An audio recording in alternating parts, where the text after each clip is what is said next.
Hi everybody, this is Mark from Altcoin Buzz, and I want to thank Shaylin for letting me lead off his segment with a little bit of technical analysis on Bitcoin and Ethereum.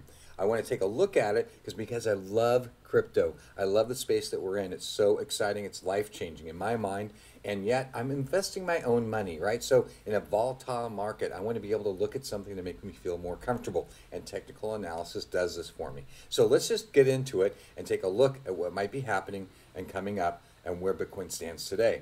If we get started on the one-day USD chart to just give us some baselines to work with, we've got support coming in here right about the 6,500, 6,560 range, and resistance set at about a little over 9,000, call it 9,100. So that's the trading area that we're working in right now with support and resistance on the one-day USD chart.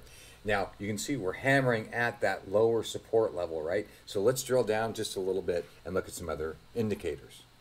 So if we go to the 12-hour chart and we draw some trend lines in here, which are represented by this orange line at the top and the bottom, you can see that we've been trading in this channel. This is on the 12-hour USD chart, and we're trending right down here, right down and tightening up to our support level. And if we take a look at our indicators, our relative strength indicator right here is below that midline and showing a very bearish trend right here, obviously for a long time.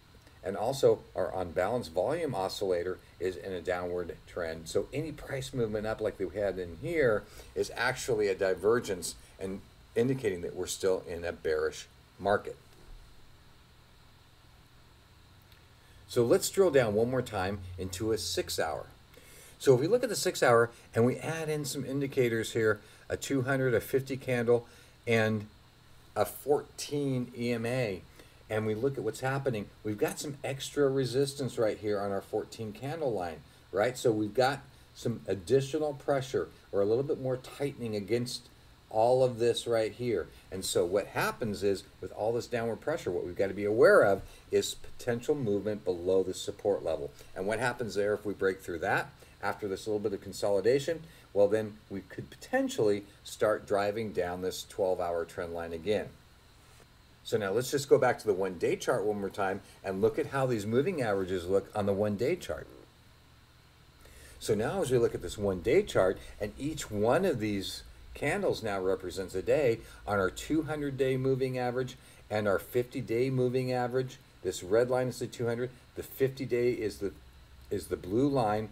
We've crossed over that 200-day moving average, and you might have heard about the death cross. Well, that's what this is. This happened a couple days back, where the 50-day moving average crossed over that 200-day moving average, and that indicates a ton of pressure against the price on Bitcoin. And you can see that it's just pushing this down, flattening it out.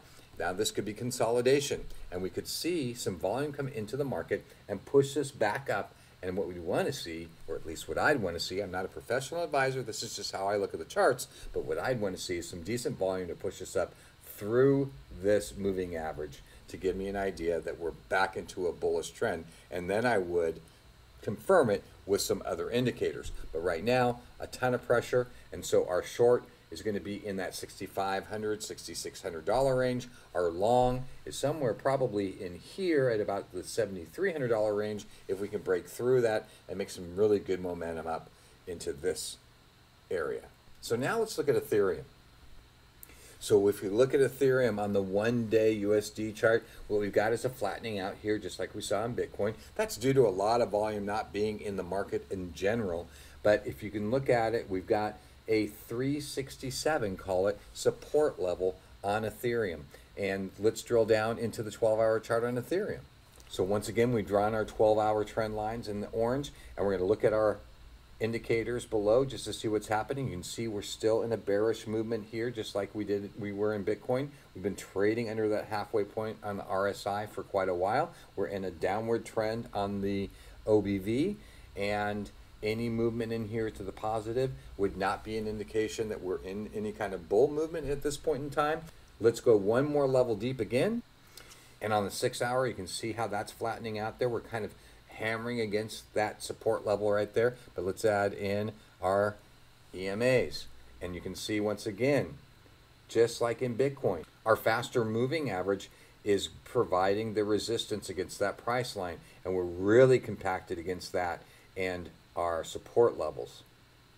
Now, does this chart look any different on the 1-day chart?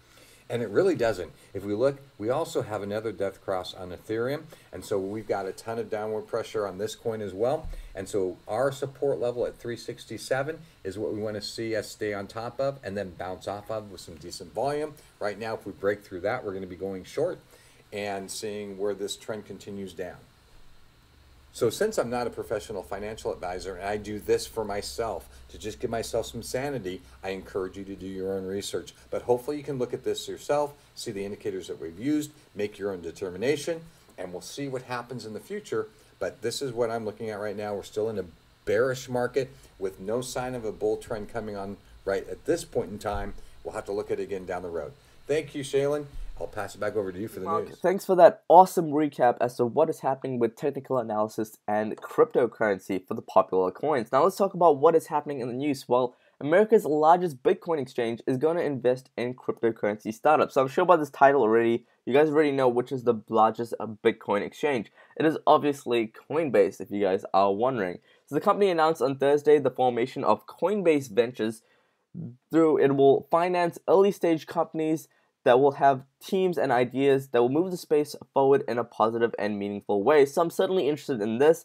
As you know, right now for early cryptocurrency investments as well as new projects coming into the scene, it's very hard for them to even market their services. I mean, we've seen all of these ad bans, we've seen, banks and registrations really make it incredibly hard for them to really do anything. So good to see that a world leader such as Coinbase is taking the initiative to find these awesome startups and give them a chance by investing into them.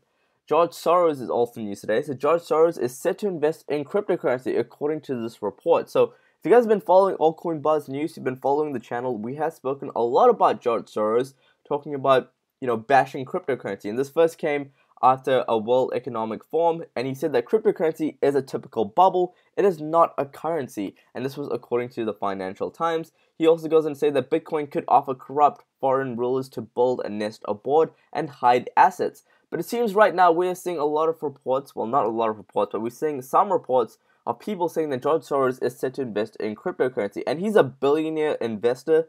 He also has a massive Soros fund management, which is absolutely massive with billions and billions of dollars to his name. So he can certainly make a dent in the cryptocurrency market. So right now, there's nothing too official at this point in time, but there are a lot of reports from valid sources. So we will definitely keep you guys updated if he changes his opinion and he buys any cryptocurrencies. So we've spoken about this also, about Indian cryptocurrency users to launch an online petition against the RBI.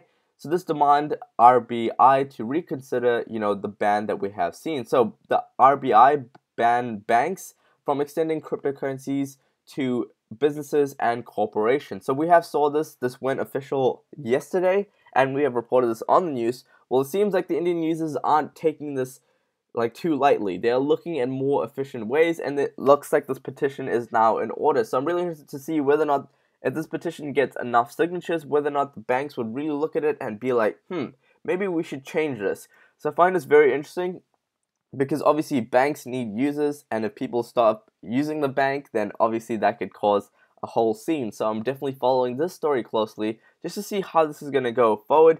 But I think as long as we can get a ton of support for this from the Indian users, we could actually see a rectification and basically the banks turning the other way and reconsidering what they have done with this ban. Monex is also news today. So Monex actually buys cryptocurrency exchange known as Coincheck for 3.6 billion yen. So if you guys know Coincheck, they've been on the news quite a bit, especially with the recent hacking that they had just a couple of months ago.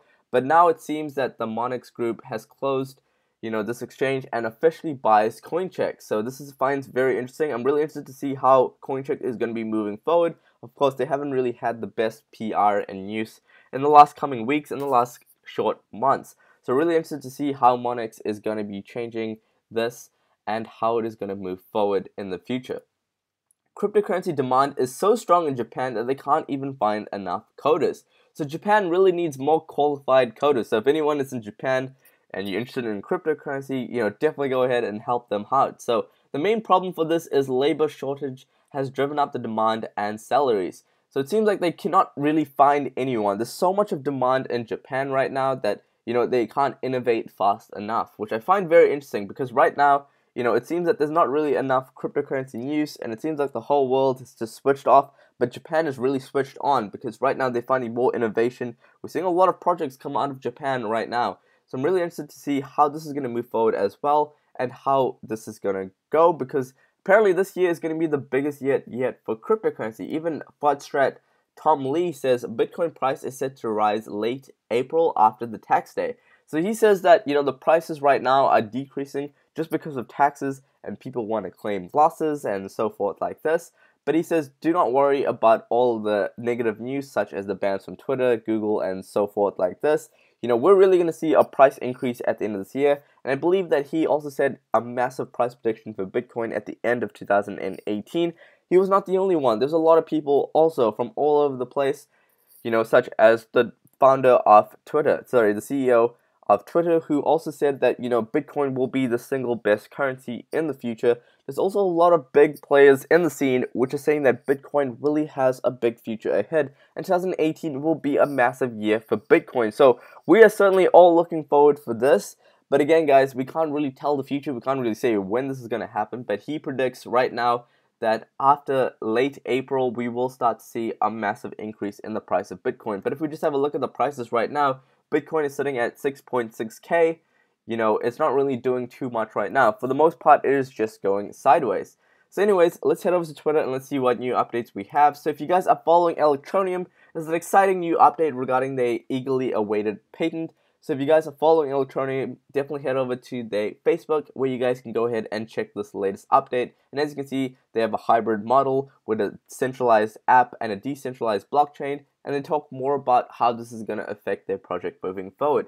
Ethos also has an update today. So morning, it seems like a beautiful day for dev update. And here's a sneak peek of how Ethos Universal Wallet Genesis release in action looks like. So here's a quick peek, and as you can see, it looks very clean interface. I'm really interested and cannot wait until I can fully try this out. WaBi also has an update today. So if you've been following WaBi and you've actually missed a Q1 recap, no worries, you can find it over at Medium. You can see their goals, you can see their process, and you can see where their future is for WaBi and what they are planning to do for Q2. So definitely go ahead and check this out. It talks about their business development, their brand portfolio, their sales network, as well as their technology. So I'm definitely following WaBi as well as all the other projects that I've just mentioned today in the news. I think they have some incredibly bright futures ahead. But again, guys, this is not financial advice. This is just my own analysis as to how I am looking at these projects. And that is it today from the news, guys. If you guys are new here, make sure you smash the subscribe button below, turn on post notifications, and slap a like on this video, and let Mark know that you really liked his video. He's new to the team right here, and this is his first video on the channel. So I'd really appreciate it if you guys could show him some support. And if you guys are new here, make sure you also follow us on Twitter at AltcoinBuzzIO. We're also on Instagram at AltcoinBuzz. Guys, we also have a podcast called the Altcoin Buzz Podcast. We're aiming to actually interview these top leading players in the cryptocurrency space who are launching these awesome projects so that you can get your answers answered, and you can see what they are planning to do for 2018 as well as where their future visions go. So I'll leave a link to that as well as our Telegram, our Discord, our Facebook group. So go ahead, check them out, and make sure you hit that subscribe button below and slap a like on this video, and make sure you leave Mark a nice comment about his technical analysis today. And that is it today from the news, guys. I will catch you guys in the next video.